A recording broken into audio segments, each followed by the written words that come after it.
উৰিয়াম ঘাটৰ এই বনাঞ্চলত যিসকল লোক বাস কৰি আছিলে, যিসকল অবৈধ ব্যক্তি, তেওঁলোকৰ বিৰুদ্ধে ইতিমধ্যে নটিচ জাৰি কৰা হৈছে। আৰু এটা সুখবৰ যে প্ৰায় 1000তকৈ অধিক গাড়ীত ইয়াৰ পৰা তেওঁলোক বাহিৰলৈ ওলাই গৈছে। এই গোটেই পৰিৱেশটো পৰ্যবেক্ষণ কৰিবৰ কাৰণে অসমৰ মাননীয় মুখ্যমন্ত্ৰী ডক্টৰ হিমন্ত বিশ্ব শৰ্মা ডাঙৰীয়া 12:30 বজাত ইয়াত বিদ্যাপুৰৰ এই খেলপথাৰত আহি উপস্থিত হ'ব। তেখেতে ডিব্ৰুগড়ৰ পৰা পোনে পোনে হেলিকপ্টাৰত ইয়ালৈ আহিব। ইয়াত এঘণ্টা সময় ৰৈ ইয়াৰ পৰিৱেশ অধ্যয়ন কৰিব আৰু যাৱতীয় নিৰ্দেশ দিব।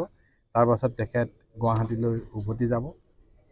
এতিয়ালৈকে যিখিনি ডেভেলপমেণ্ট হৈছে খুব সুন্দৰভাৱে ইয়াৰ লোকসকল নিজৰ ঘৰ দুৱাৰ এৰি, ঘৰ দুৱাৰ ভাঙি, বস্তু বাহানি লৈ গুচি গৈছে। আমিও আহ্বান জনাওঁ যে উচ্ছেদৰ পৰ্যায়লৈ যোৱাৰ পূৰ্বেই তেওঁলোকে যদি ঘৰখিনি ভাঙি গুচি যায়, তেতিয়া এটা ডাঙৰ কাম আগতীয়াকৈ হৈ যাব আৰু তেওঁলোকৰ বস্তু বাহানিখিনি নষ্ট নহ'ব।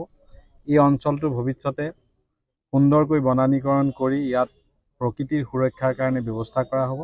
আৰু সৰুপথাৰৰ প্ৰতি মুখ্যমন্ত্ৰী মহোদয়ৰ অত্যাধিক গুৰুত্ব আমি সদায় দেখি আহিছোঁ। সৰুপথাৰবাসী তাৰ কাৰণে সদায় কৃতজ্ঞ।